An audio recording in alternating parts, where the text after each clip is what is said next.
Quem é Euclides Cardoso? Quem sabe? Só o Sombra sabe. Bom, eu sou um ex-radialista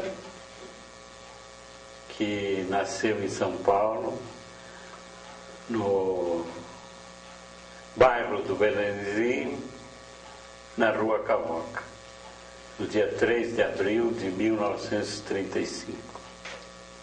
Meu pai chamava-se Melquiades Cardoso de Almeida, minha mãe Irma Lotierzo de Almeida. Um de origem portuguesa e o outro de origem italiana. E é isso aí. Euclides Cardoso de Almeida, o nosso Kid de faixa preta. E de faixa preta. O Kidinho das meninas. É. Lenda viva do rádio paranaense.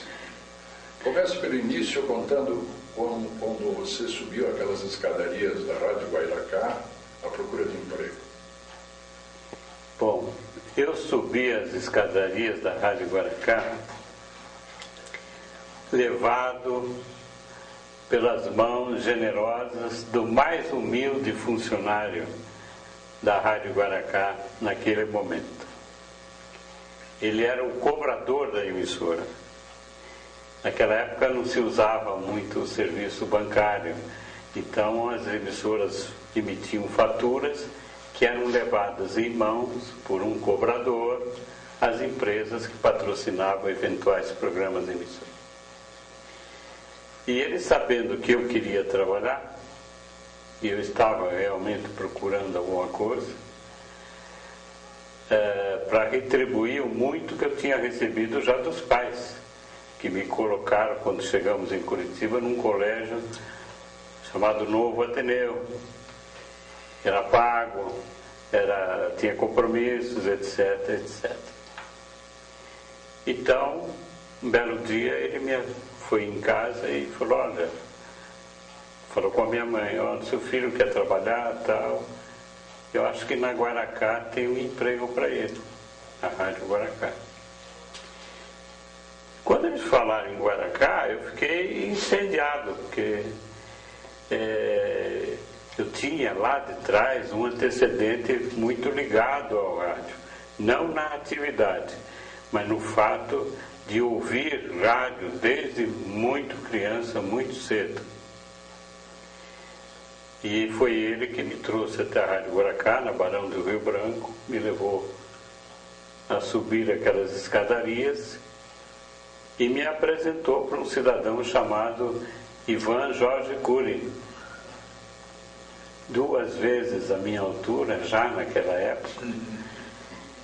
E eu, estremecendo lá, fui levado a uma sala onde o Ivan Cury ditou toda uma carta e eu catei milho na possante máquina de escrever lá, ansioso, nervoso, esperando que pudesse passar no teste de datilografia e começar a trabalhar na rádio. E isso aconteceu. Dali, que ele aprovou, me levaram num balcão, onde fui atendido por um outro generoso senhor de cabelos brancos e bigodes brancos também, chamado Palhares, seu Palhares, que a primeira coisa que me perguntou foi: o que você veio fazer aqui? Eu vim trabalhar. Ele falou: então passa para o lado de cá do balcão, que é daqui que você vai atender as pessoas. E eu entrei, fiquei do outro lado do balcão, e aí começou. E você, leia lá, você começou em que atividade? Porteiro. Porteiro? Trabalhei na portaria. Então, eu recebi... para a discoteca foi muito demorado o tempo? Não? Foi, levou um tempo. Foi levado por quem para a discoteca? Pelo Jair Brito, que era o discoteca. O Jair, muito bem. Mas foi direto para a discoteca ou você 54. Não. Eu trabalhei na portaria. Depois disso? E foi um período, para mim, muito rico, porque eu comecei a ter contato com o público. Então, fazia nota de falecimento, outro era da missa, o outro era o pagamento de promessas, o outro era recados para o professor Lorival Portela Natel, que era a pessoa que apresentava a hora da Ave Maria na Rádio Guaracá naquela época. E isso me deu um contato com gente que chegava para agradecer graças que teriam recebido, que me mostravam cicatrizes, entende? E eu fui absorvendo essas coisas e isso fez bem para mim. Eu vi que era uma coisa rica conversar com aquelas pessoas que vinham até mim. Eu saía do Colégio Novo Ateneu, onde eu estudava, comia um sanduíche naquele bar do Corcundinha, ali na Rua 15. Está todo mundo no balcão, curvado assim, para que não caia molho de tomate na roupa, né? Comia e tal. E vinha correndo aqui na Barão do Rio Branco, para a Rádio Guaracá, aonde eu substituía sempre o Medeiros Filho, que era cantor da rádio, etc, etc, etc. Também trabalhava na portaria? Também trabalhava na portaria. Mas da portaria você não foi para o operador de som ou coisa assim, não? Não. Havia um rapaz que trabalhava na discoteca e que era músico também. E a paixão dele não era a discoteca, era a música. Então, à noite, ele saía da discoteca e ia fazer o show dele nos bares, nos inferninhos. Saía depois. E lá ficava abandonado. Até que chegou um momento em que ele foi afastado. Daí que eu fui levado para a discoteca como aprendiz de feiticeiro de programador. A primeira vez que eu tive que datilografar uma programação, eu caí duro, porque uma pilha enorme de discos ali do lado, né? Já com as faixas numeradas, tudo assinaladas, e eu ter que passar aquilo tudo para o papel. As primeiras semanas foram horríveis, mas depois eu fui guardando o nome das músicas, aquelas coisas e tal. Era sempre os sucessos, né? Um ou outro programa é que exigia uma programação mais específica, mais especial e tal. O restante eram os sucessos da Ângela Maria, Quantos anos você tinha nessa época? Foi nos inícios dos anos 50, né, Luiz? Isso foi em 53. Sei lá, eu tinha 18 anos. 18 anos. 12 por aí. 18 a 19, né? E a programação da rádio, ela era de que forma? Ela era mista? Tinha show? Tinha tudo. Era vibrante, era gostosa, era bonita, entende? Foi ali que você passou a gostar da música popular ou você já tinha esse gosto antes de... Eu já tinha. Ali aperfeiçoou. E o culpado era meu pai, porque ele era apaixonado por novidades técnicas, assim, de rádio, radiola, rádio vitrola, aquelas coisas, né? Sempre tinha isso em casa. Tanto que quando nós moramos em Londrina, quando viemos de São Paulo para Londrina, a coisa que mais me arrepiava é quando a gente se reunia para ouvir aqueles boletins da Segunda Guerra, né? Não é a primeira? Segunda Guerra, que tinha um correspondente na Inglaterra lá que passava os boletins, tá? Aquilo lá me arrepiava, né? Choro de mãe, sabe? Choro de pai, aquelas coisas. Mas foi o grande período de rádio também, poder transmitir isso, né? Foi. Sem dúvida nenhuma foi. Ali foi o vírus do rádio foi ali. Tanto que antes de ser trazido por aquele senhor, o senhor Antônio, lá, o cobrador, para a Rádio Guaracá, Eu já tinha estado no auditório da rádio e respondendo, veja como são as coisas, respondendo uma pergunta do Aloysio Fizeto para o auditório do Clube Mirim. Ele queria saber o que é que aqui no Brasil, o que é que nós colocávamos na fabricação dos discos, naqueles 78 pesado, né? E eu lá levantei a mão e falei que era carnaúba, cera de carnaúba. E, na verdade era. E daí já desceu alguém lá do palco lá e me veio me trazer o prêmio que eu ganhei, um saquinho de bolinhas de gude. Esse foi o prêmio que eu ganhei naquela época. Mas, Euclides, na época que você estava na discoteca, o discotecário era o Jair Brito, ou não? Não era? Eu acho que era, sim.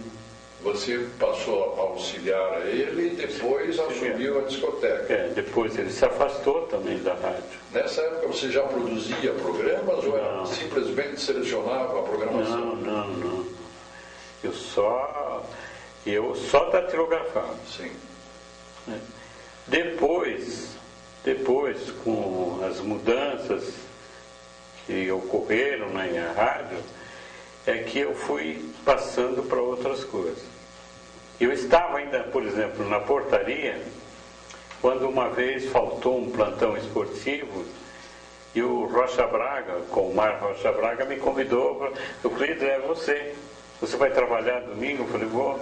Ele falou, então você vai fazer um plantão esportivo para nós. E eu fiz. Foi a primeira vez que se usou? Primeira vez que eu entrei num estúdio lá para dizer alguma coisa.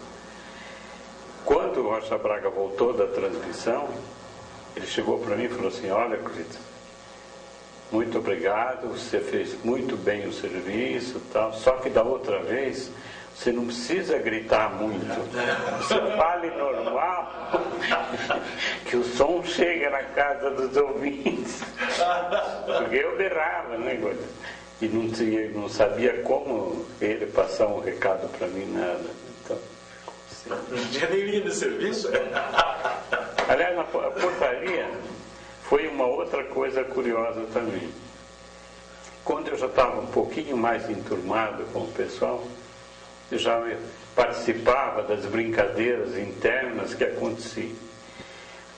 E um dia, uma tarde, aliás, num corredor lá, eu dei uma risada imitando um débil mental. Uma risada desse tom assim. De repente sai de uma sala assim, gravata metade do peito, colarinho aberto, tal, cara de óculos assim. Quem é que deu essa risada aqui? Eu já me encolhi num canto, né? Falei, estou na rua. E ficou eu e os outros dois que estavam juntos, só ficávamos nos entreolhando, eles não queriam desjurar, e eu, envergonhado, eu falei, não, fui eu. Então hoje de noite, você vai dar essa mesma risada aqui, várias vezes. Pensei que era um castigo, né? Não. Esse cidadão que saiu fora, lá no corredor, era o Israel Correia, que também redigia pequenas peças de radioteatro. E ele tinha uma série de radioteatro à noite. E ele queria que eu fizesse a gargalhada, aquele riso, e dissesse algumas palavrinhas lá, porque ele estava escrevendo uma peça de suspense, um crime que tinha acontecido no interior de um circo. Então tinha que descobrir quem era o assassino. E eu dei essas gargalhadas assim. Quando eu cheguei em casa, depois de todo o expediente, 10h30, 11 horas da noite, minha mãe estava me esperando, falou tal, me deu um lanche e tal. E falou, meu filho, nunca mais faça aquilo lá, viu? É muito feio, é horrível. Porque eu estava imitando um débil e tal. Mas, digamos assim, seria, com todo respeito, seria o bobo do circo. Entende? E esse bobo do circo, na verdade, teve uma participação no assassinato lá. E assim foram surgindo as experiências dentro do rádio, até que chegou o momento de começar a escrever. Antes do famoso Aí Vem o Sucesso que você produziu durante muito tempo, teve outros programas que também fizeram algum sucesso? Que eu tenha você escrito? produziu, que você escreveu? Não. Da dimensão do Eu Aí Vem o Sucesso, ajudava a escrever. Eu posso dizer que eu fui o primeiro a escrever alguns textos para o Gilberto Fontoura ler. Então, assim, de um tópico sobre música, alguma coisa, isso eu fiz. É importante, eu acho, frisar, que aquele tempo, sobretudo na Guairacá, a programação era feita não apenas com músicas avulsas, mas também com programas produzidos, né? Sim. Além dos programas de auditório, Sim, programas sim, esportivos, sim. programas de noticiários. Produção. Então era uma programação dinâmica e muito Bem feita. bem feita e com grande audiência. Bem feita. E produzida, então, né? Produzida. À tarde. Produzida, Os no caso. programas eram produzidos com texto, A tarde da Guaracá era toda produzida. coisa que não existe mais no rádio há muito tempo. Né? Não. E era admirável ver o Vanderlei Dias chegar na rádio e começar a escrever o programa. Entende? Ele chegava com meia dúzia de folhas prontas no stencil, né? E o resto ele ia fazendo. O radioteatro estava no ar e ele produzindo ainda os diálogos seguintes. Né? Justamente. Extraordinário. É impressionante a capacidade criativa que o Vanderlei tinha de escrever. E também da equipe, né? De assimilar Era uma a obra correria. sem que o público percebesse absolutamente nada.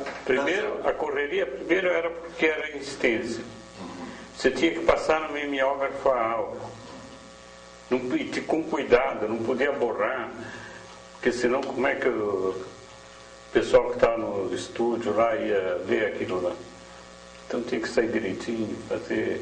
Então você ficava sujo de tinta, sujo de coisa, fedendo álcool. Mas tinha sonoplastia, quer dizer, um trabalho extraordinário de preparação musical, som, contra-regras. O Alcindo Palhares pacientemente escolhia os trechos naqueles discos grandes, geralmente música erudita, e ele assinalava com lápis colorido, né, o trechinho dos acordes que ele ia usar. Não tinha esses recursos tão modernos como tem hoje, tem uma infinidade de ruídos gravados, pronto. Tinha que sensibilidade do sonoplasta, do operador, Eram as chamadas penadas. Da Guairacá, Euclides, você já foi para Cruzeiro do Sul ou teve alguma outra emissora intermediária? Creio que não, né? Não. Fui para Cruzeiro do Sul. E também foi uma experiência nova de rádio em Curitiba, né? Foi. Música, notícia, hora certa e a publicidade. O Samuel... Equipamentos novos, né? Todo novo. Alta fidelidade. Tão alta fidelidade que o equipamento que nós usávamos lá para mandar o som para o transmissor já era o FM. Isso era nos 60. E foi uma O experiência. Samuel Silveira tinha comprado essa rádio, tinha conseguido um canal da rádio aqui, e o Dorival Viana, publicitário. que ia sempre lá na Rádio Guaracá, não sei o que ele fazia. Ele era publicitário. Primeiro locutor. Primeiro foi Locutor. Ele deu o meu nome para o Samuel Silveira. Daí o Joaquim Dutra, que era o assessor direto do Samuel Silveira, entrou em contato comigo, conversamos e tal. Ele já tinha uma cadeia de rádios do interior. Ele tinha, no norte ele tinha. Mas não era do mesmo estilo de transmissão que a Cruzeiro do Sul veio inaugurar em Curitiba. É que, na verdade, vocês vão ver no decorrer da nossa conversa aqui como o destino tece as coisas lentamente, mas tece. O Samuel Silveira já tinha uma emissora em Maringá e veio para cá, porque as filhas iam estudar, etc. Ele veio para cá e trouxe um prefixo para cá também. E depois, no decorrer, eu vim saber que a Rádio Guaracá tinha uma Guaracá em Mandaguari, tinha não sei o que em Bandeirantes, tinha outra não sei aonde. E o Samuel foi tomando conta disso aí. Bandeirantes era Cabiúna. Cabiúna. Mas ele foi tomando conta das emissoras Guairacá? Depois ele abriu mão de tudo, né? E se concentrou só aqui. Não, ficou minto. Ele vendeu a maioria e ficou com Maringá e Curitiba. Mas na Guairacá, você, ainda voltando um pouquinho, a melhor produção foi o Aí Vem o Sucesso. Para mim? O que você pode falar do Aí Vem o Sucesso? Não, o Aí Vem o Sucesso era para imitar as paradas americanas, né? E nós recebíamos naquela época do consulado americano em Curitiba as fitas com música e recebia não apenas as fitas, mas uns discos desse tamanho, enormes. Precisou ser ajustados, toca-discos, especificamente para o tamanho daqueles discos que vinham. Super long play. Super long play. Aliás, o nosso amigo Renato tem alguns em reserva lá. E daí, nós tínhamos as músicas então, e eu fazia um texto em cima da música. Né? E quem apresentava? O que era o Love is a Man Splendor, não sei o que, larará, barará. O amor é uma taça de esplendores, que não é, barará. E daí, hoje no 13º lugar da parada do sucesso.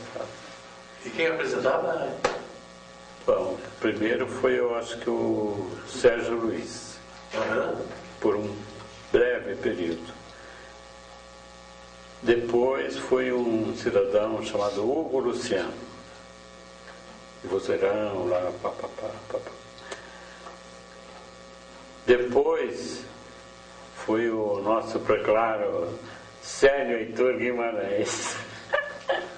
Não, com o mesmo sucesso do Hugo Luciano, né? Não, mas eu como ouvinte posso dizer que havia uma semelhança muito grande.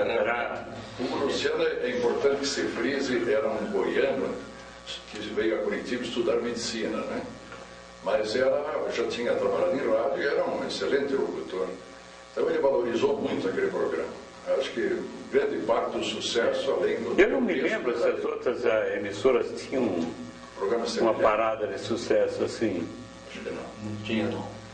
Mas depois você transformou esse programa numa parada de sucesso real dos melhores discos da semana. Da semana.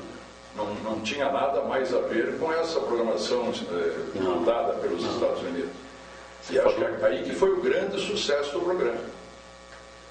Quando passou a tocar realmente os sucessos das paradas locais. E com a pesquisa nas lojas de discos locais. Era feito aqui. Você falou no Hugo Luciano, né? Tem uma passagem dele divertida e tem uma outra que foi dramática. A divertida, quando ele foi eu estava na Rádio Cruzeiro do Sul, acho que é Cruzeiro do Sul, e nós estávamos no 19º andar do Vaz, e ele lá da janela, na Praça Osório ali, tinha um banco de esquina, não sei se Banco Nacional, que banco era, um na esquina assim, E depois nós viemos saber que estava sendo filmada uma cena de um filme, de alguma coisa que estava sendo produzida em Curitiba. Então estava aquele povo assim em volta, na porta do banco um cara estirado assim na calçada e o pessoal com armas, né? Ele olhou lá de cima e foi para o microfone. Terrível assassinato. O corpo está lá estirado. Lá pelas tantas, o cadáver levantou. Essa foi a divertida. A triste é que às vezes ele fazia observações do microfone que não precisava fazer. E ele fez algumas observações que para ele mesmo, naquele momento de 64, que era um momento tenso, politicamente falando, exército, etc, etc, ele ficou ressabiado. E eu não sei se alguém fez de brincadeira ou se efetivamente houve uma denúncia, qualquer coisa, porque ele começou a se esconder. E ele pedia socorro para todos nós. Me deixa eu ficar aqui, deixa eu ir para lá, deixa eu, sabe? Ele mudava de lugar, ele não ficava num lugar só. E rezando que nada acontecesse para ele até ele se formar, que ele estava no finzinho do curso de medicina.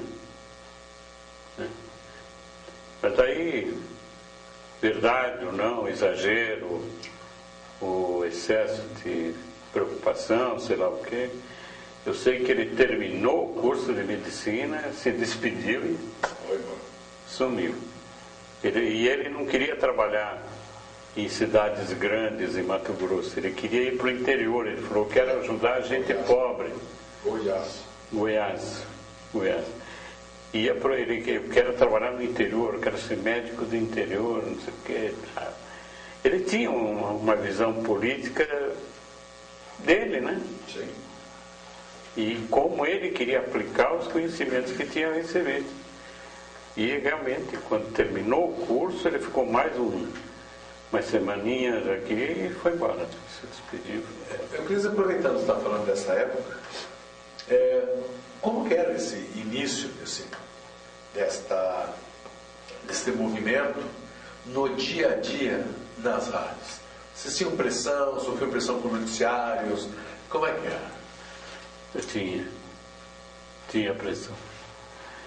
Uma noite eu estava dentro da rádio e o porteiro chegou para mim e falou: Ulito, tem um cidadão aí que quer falar com o responsável da rádio. Eu falei: disse que não tem nenhum. Eu já falei, mas ele quer falar com alguém. E me levou lá na frente. Cheguei por lá. Ele falou: o senhor está intimado aí conosco até a Polícia Federal. Eu falei: mas o que houve? Eu só posso dizer que o senhor tem que ir até a Polícia Federal. Ficou aquele mal-estar, né?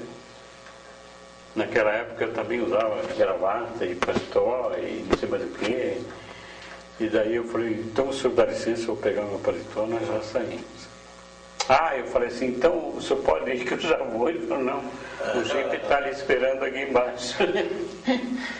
Fui lá, pus o paletó e disse para eles: olha, falem com o Ives Lagoano Pacheco, falem com o Ives, localizem ele, e digam que eu estou sendo levado lá para falar com o delegado Zacarias.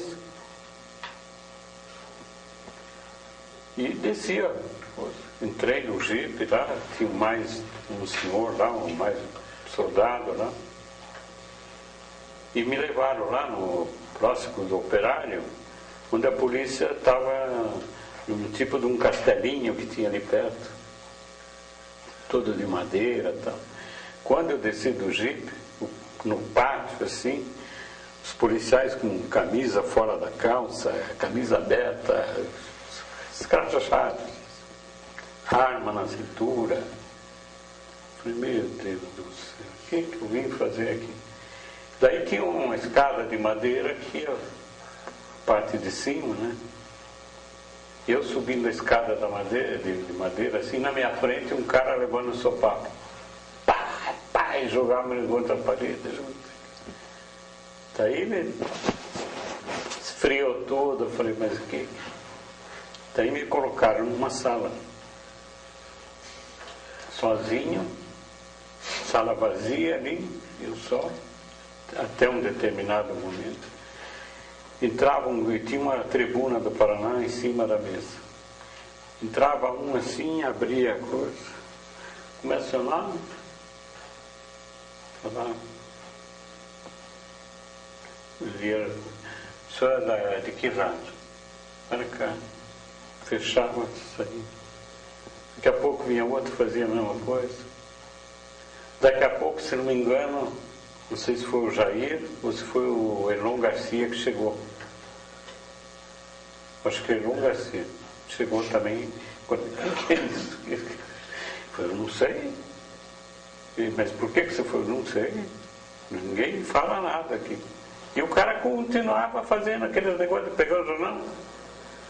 Eu sei que no final já estávamos uns 4 ou 5 ali. Daí eu estava mais aliviado. Falei, opa, já tem um time mais reforçado. Já não vou apanhar sozinho, né? Lá pelas tantas, isso tarde, rapaz, a gente ouvia o barulho, os gritos, né? Daí chegou o delegado Zacarias. Mas também não deu muita conversa, nada e tal. Entrou, chegou, viu, checou algumas coisas e saiu. Depois, bem depois, chega o Ivens, grande, pesadão lá, tal. Pôs a cara dentro da sala assim, começou a rir. E entrou, né? Olha, fica tranquilo, está tudo bem, já falei com o delegado aí, não sei o que e tal, a gente já vai conversar. Daqui a pouco voltou ele e o delegado. Sabe qual foi o crime nosso e da independência? Por isso que eu digo, eu não sei se o Jair estava, também não me lembro, mas o Elon estava. A frequência, naquela época, era muito próxima ou qualquer coisa, não sei como é que era isso aí. Eu sei que nós tínhamos dado a notícia do aumento de aluguel e a independência também. Entende? E isso foi considerado incitação à população, tal. Eu sei que depois de tudo isso aí, saímos todos bem, graças a Deus, fisicamente íntegros, né? Não aconteceu nada. Logicamente, nem tanto. Pois é, daí, Euclides, desculpe, já veio uma nova temporada de rádio. Os anos 70 deram uma mudada em termos de programação, de interesse das pessoas, né? O que é que veio além essa questão? Já era musical mesmo daí também, né? Era musical. Bom, ali, quando eu saí, a primeira vez da Guaracá, ali era o canto de cisne. De uma era, de uma época, de tudo. O que você via era mais violência, era mais truculência, era mais agressividade. Já tinha gente, sabe, se atritando dentro de votações, não sei se vocês lembram de votações aqui, aquela coisa. E quando nós saímos daqui, por indicação do Dorival Viana, e fomos lá era uma rádio para se atingir classe, digamos assim, classe A, classe B, por aí.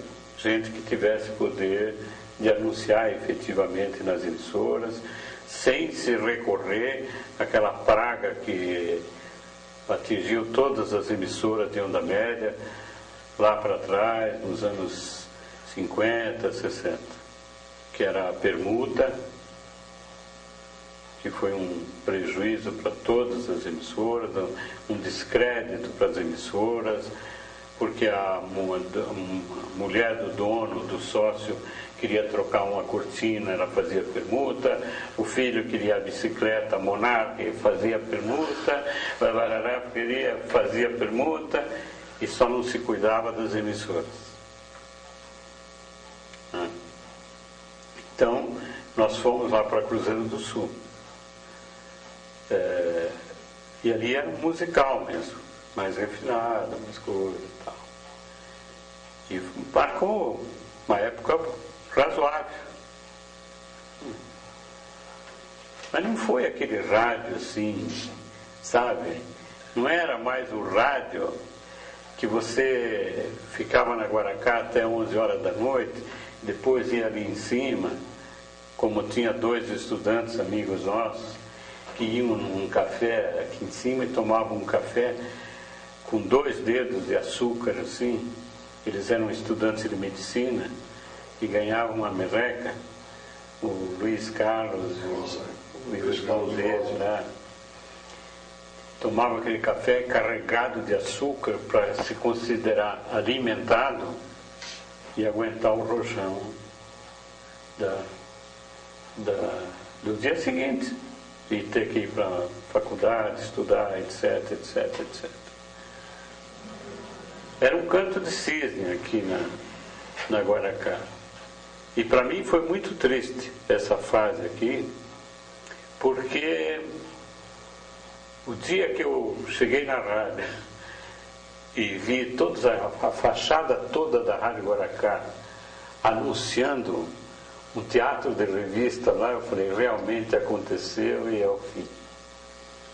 Teatro de revista na Rádio Guaracá. Auditório. Você não sabe o que era controlar a equipe da rádio aqui, com mulheres seminuas, e dançando e cantando. Aliás, nesse episódio teve uma passagem incrível. O Samuel Silveira alugou. Essa foi a segunda passagem mesmo da Guaracá. Quando o Samuel comprou a rádio de Guaracá, ele fez o Paulo Vendt, que tinha uma boate em Marrocos aí, acertou uma companhia de teatro de revista. E não tinha lugar para exibir. E falou com o Samuel. E o Samuel abriu as portas. E ele tramou e tal. Mas o Samuel também não falou abertamente para nós o que era. Nem para mim, nem para o Roberto Souza, que naquela época era o diretor comercial da Cruzeiro e Guaracá. Aí o que aconteceu? Foi feita uma apresentação que foi um escândalo. O Mauri Furtado, cujo irmão dele trabalhava aqui na rádio, escrevia na última hora, quando a última hora era ali perto da Praça Osório, ali, né? E aquilo, na última hora, depois tribuna também, foi um escândalo. E a pessoa responsável pela Rádio Guaracá, pelo espaço, da locação aí, era uma senhora que fazia parte da Liga das Senhoras Católicas. Quando ela viu aquilo, ela se apavorou e tal, e mandou cancelar tudo, que não ia ter nada, e pai. Nesse meio tempo, era um final de semana assim, o Roberto Souza tinha saído, tinha viajado, o Samuel Silveira ainda tinha interesses em Maringá, foi para lá, e esse amigo de vocês estava sozinho na rádio. Na sala que era do Aloysio Fizeto, era um corredor assim, estreito e comprido. Tinha um sofá aqui, outro sofá ali. As pessoas ficavam com os joelhos quase encostados um no outro. Os que ficassem de frente, assim, joelhos quase encostados. Aqui sentou o Paulo Vendt, pernas abertas, assim, uma barriga desse tamanho, E eu aí onde está o Mazano encolhido assim. E, não, porque tem que ter, porque não sei o que, tal coisa. No outro lado assim, o Dedé Santana, que ainda não era dos Trapalhões, se debulhava de choro, mas chorava. Era um desespero, rapaz. E aquela Dilu Melo, a autora lá daquele Fiz a Cama na Varanda, estava ali também. E tinha mais uma outra moça aí, que não sei quem é. Nós fomos dentro de um carro apertadinho. Sim, eu me lembro que eu fiquei tudo curvo, eu dei curvo na traseira do carro, assim, na Capuã, até a casa da dona daqui. E como ela sabia que nós íamos lá, ela pegou mais umas 3, 4 mulheres da Liga. Meu Deus do céu, eu pensei que o apocalipse ia começar por ali. Porque foi uma discussão, foi uma choradeira, foi apelo, foi não sei o que, tá? Até que nós falamos para a dona ali do pedaço: olha, libera eles. Eles não têm culpa. Eles também foram trazidos para cá, falando lá com as mulheres. Qual é a culpa que tem o Dedé, a Dilu, só essa mulher aí com música que toca no país inteiro, olha aí, sendo humilhada aqui agora porque não pode levar o show aí, tá? Não sei quanto tempo durou isso. Eu sei que saímos de lá com a permissão de que naquela semana terminava tudo. Eles que fizessem o que tinham que fazer, né? Na semana que ia começar e terminar, e acabava tudo.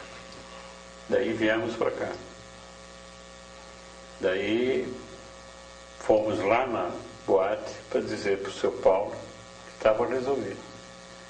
Porque eu também fiquei apavorado. Um cara daquele tamanho. Lá fora tinha os guardiões dele lá, os guarda-roupa, né? Eu sozinho.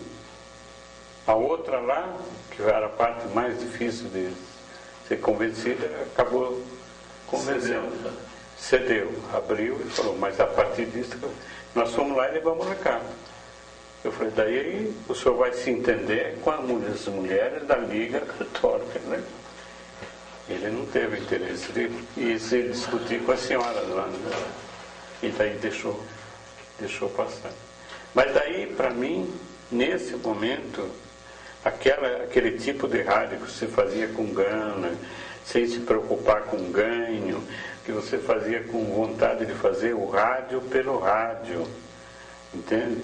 Levar emoções para o público, aquilo lá já não existia mais, já tinha se dissipado tudo, os grandes nomes já tinham se afastado do rádio, estavam fora.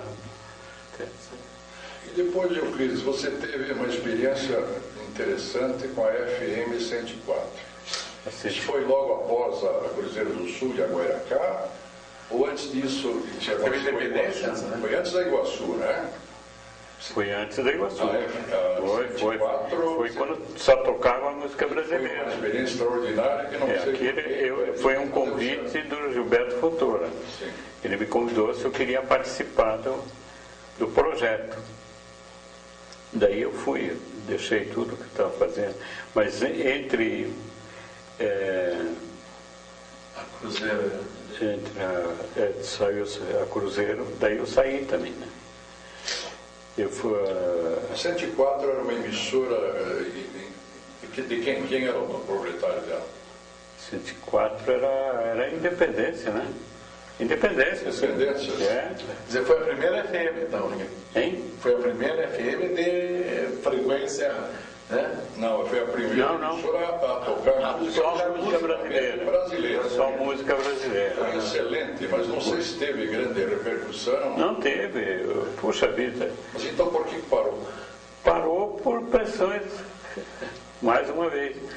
O rádio já não era mais um rádio idealista. E todo mundo tinha interesse do ganho imediato. Aquilo lá era uma semente para ser plantada e cultivada. E tanto que todos os artistas que passavam por aqui, todos, Eles iam dar entrevista lá, não precisava pedir. O Ivan Lins foi 2 ou 3 vezes lá. Ele passava por Curitiba, nem ia para dar show aqui, ele ia lá na rádio. Nós tínhamos uma sala oval assim, cada um chegava a fazer questão de assinar. Entende? Era uma sala histórica, deveria ter sido filmado ou preservado, se fosse o caso. Entende? E um dia passaram um rolo de tinta lá em tudo aqui. E tudo que foi feito lá de programas, de shows, nós fizemos um convênio com aquela promotora musical aqui, a Verinha. Está sempre no Guaíra aí. Verinha Valflor. Verinha Valflor. Então o que era isso aí? Você vai trazer o artista X. Você, uma semana antes, você já tem disso. Nós vamos dar toda a chamada do show aqui na rádio para você. Em compensação, você consegue, com os promotores do show lá, que nós possamos gravar. No começo nós íamos com gravadores Akai, cada vez que tinha show. Depois o Guaíra viu que a repercussão era boa, daí permitiu que nós tirássemos o som diretamente Das mesas, né? das mesas e lá. Então se trazia o show com qualidade espetacular. E aí me lembra um outro episódio, eu não sei se nós estamos com tempo para falar, mas me lembra um outro episódio que nós gravamos o show da Elis Regina, Trem Azul, aqui no Guaíra. O irmão da Elis é bem jovem. O irmão dela, bem jovem. Viu tudo aquilo e tal. E eu guardava.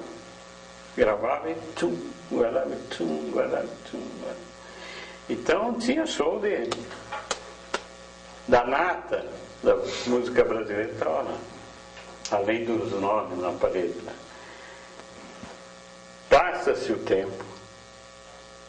E daí não dava mais, porque música brasileira, não está com nada, barará, barará, barará, barará, barará, barará, barará. Mudou todo o processo lá. E tudo isso, todo esse acervo, mais tarde, mais adiante, foi utilizado na Rádio Independência para gravar transmissões esportivas. Que bárbaro.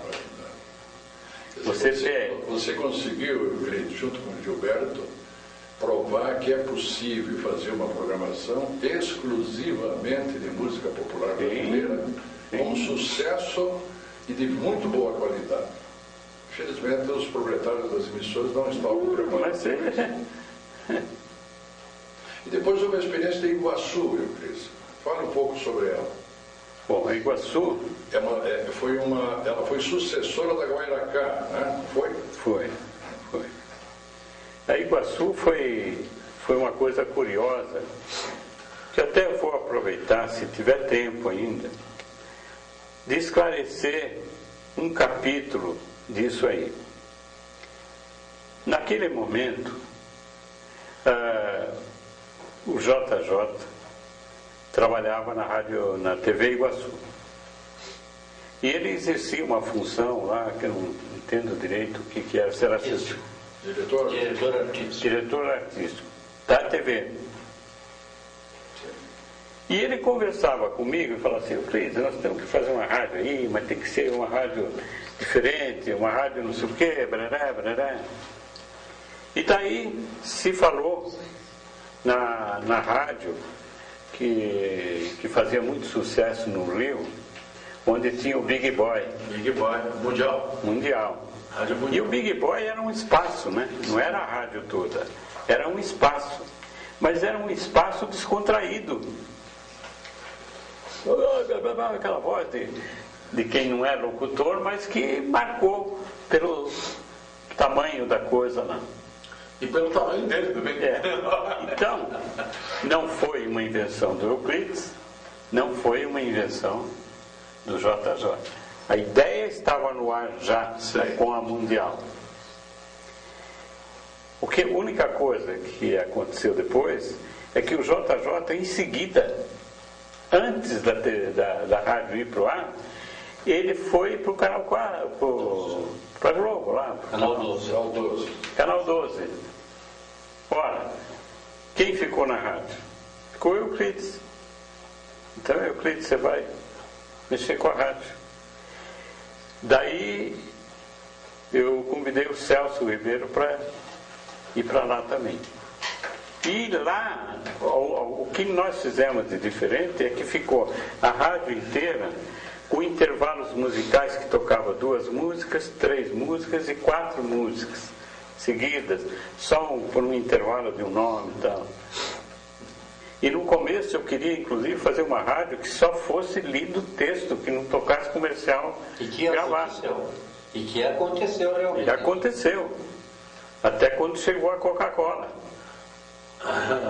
Vocês imaginam uma sala assim, o Dr. Paulo Pimentel conversando com o pessoal da Coca-Cola lá e os caras querendo colocar o comercial gravado, o jingle, que o jingle era lindo, que o jingle era isso, eu falei, mas vai tirar o diferencial. Então o Dr. Paulo saía daquela sala lá e me trazia para cá e falava, vamos fazer isso? Eu falei, não, vai tirar a cara da área. Ficou aquele lenga-lenga lá. Enfim, depois efetivamente tivemos que ceder, porque não tinha o que segurança. O poder econômico era tão grande, o que nós não estávamos conseguindo, e havia, com todo respeito, havia aversão a um determinado corretor de anúncios, um vendedor, que não dá para vender, essa rádio não dá para vender, assim, desse jeito não dá para vender, não dá para vender. E como não dá para vender, vence o mais forte. Mas o mesmo material da Coca-Cola já era um material novo, né? Era. Já era dentro daquela linha da Mundial. Era. Aquele espírito é que estava na juventude. Sei. Fosse lá em Pernambuco, fosse no Rio Grande do Sul, aquilo estava ali já. Era só catalisar na emissora. E a rádio fez isso, juntou tudo. Então tinha as dicas, o noticiário chamava-se As Frescas, que nós achávamos que era uma revolução, porque as frescas era sinônimo de gays e outras coisas. Euclides, nós estamos nos últimos 5 minutos da entrevista e você podia testemunhar aquele caso da censura da ditadura militar, quando os cristais foram tirados pelos orangotangos da Revolução na Rádio Iguaçu? Na Iguaçu? Ah, sim, isso aí é. Era recente que a Iguaçu, nessa época, fazia parte do grupo Paulo Pimentel. Paulo Pimentel tinha comprado a Guairacá do Samuel Silveira e transformou-a em Rádio Iguaçu. É porque a defesa que nós fazíamos na época é o seguinte: o nome Guairacá morreu, está desgastado, acabou. O capítulo Guairacá está encerrado. Tanto que a rádio ficou fora do ar um bom tempo, até que a Iguaçu montaram. Então, o Pimentel era o dono da emissora e passou a sofrer uma pressão política terrível. Ele costumava dizer, ele tinha inaugurado as rotativas novas do jornal, lá, tal. Então ele costumava dizer, todas as visitas que ia lá, ele falava, aqui é meu bunker, aqui, daqui eu disparo meus canhões, aqui eu faço não sei o quê, e tanto cutucou as feras com vara curta, que um dia alguém, vendo a outorga de concessão de funcionamento de rádio, percebeu que a Iguaçu, Guairacá, estava com a concessão prestes a vencer. Então o que eu estou presumindo o que se pensou. Como podemos ferir esse homem? Nós vamos ferir fechando essa vaga. Não dá, não renova a outorga. E foi o que aconteceu. Daí eu estava em casa um belo dia, uma noite já, tinha terminado de tomar banho e tal, toca o telefone. Toca o telefone, é da rádio, entende?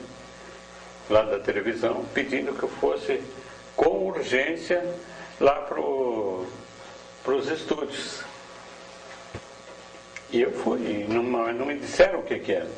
Quando eu cheguei na rádio, é que eu fiquei sabendo que tinham caçado a outorga da Rádio Iguaçu. Daí, o que fazendo? Me deu tanta gana, assim, me deu uma revolta tão... Eu falei, poxa, um trabalho tão gostoso, tão bonito, né? A resposta do estudante, quando a gente colocava assim, na Curitiba do Riad Salamuni, do geólogo Riad Salamuni, 10 horas, que era um enfeite, um acréscimo, no dizer da hora certa, no dizer pura e simplesmente 10h15, se valorizava alguma coisa da terra. Na Curitiba, que está mergulhando no 14º Festival de Natação do Clube do Golfinho, dava nome de pessoas, efeitos, exposições em galerias, essas coisas, enfim, falava de Curitiba, essencialmente Curitiba. Aquilo me deu uma revolta assim, tão grande que eu chamei o Celso também e tal, falei, vamos pegar todas as músicas censuradas por esse regime. E pegamos tudo. Aquelas músicas que o Chico Buarque assinava como Julinho da Adelaide, aquelas coisas, aqueles disfarces que todo mundo sabia que era ele. Juntamos tudo aquilo numa fita e gravamos uma sequência. Entende? E daí já no dia seguinte, nós estávamos lá trabalhando, ainda finalizando essas gravações, essas coisas, chegaram dois senhores do Dentel. Nesse momento eu estava redigindo algumas linhas assim, só para ilustrar aquela sequência de músicas. Então eu dizia que Iguaçu não tinha sido uma estrela cadente, uma estrela fugaz, uma estrela assim, não tinha sido isso. Mas que ela era mais, significava mais para o jovem. Fiz um textinho lá, e daí chamamos o Nestor Batista, foi a hora que ele gravou o texto, colamos tudo lá e tal. E quando eu estava terminando o texto, os dois fiscais entraram na sala assim, pedi que eles sentassem enquanto fiz assim, pode gravar. Tá. O senhor aguarda aí que nós já vamos na transmissão. Eles gravaram aqui, a sequência e ficou rolando. Só música proibida? Só música proibida. Eu sei que é o palhaço pondo fogo no circo, mas sabe, eu deixei o choro para a hora do transmissor. Com 1 minuto, Euclides, dê rapidamente as tuas últimas impressões da tua vida. 1 minuto. Mas dá o quê? As impressões da tua vida de rádio, desse período que você viveu, esse parlamento. Acho que o rádio empobreceu. Embora tenha emissoras que hoje se dedicam a notícias, com excelentes comentaristas, gente que sabe o que diz, etc, etc. Mas para mim, empobreceu. Por uma razão muito simples. Quando você conta um caso na rádio, as imagens surgem no indivíduo. O rádio era o único veículo que falava diretamente para o interior, para o espírito, para a alma, coração. Hoje não tem. TV você vê. Né? por mais trucagens que possam existir, você está vendo ali.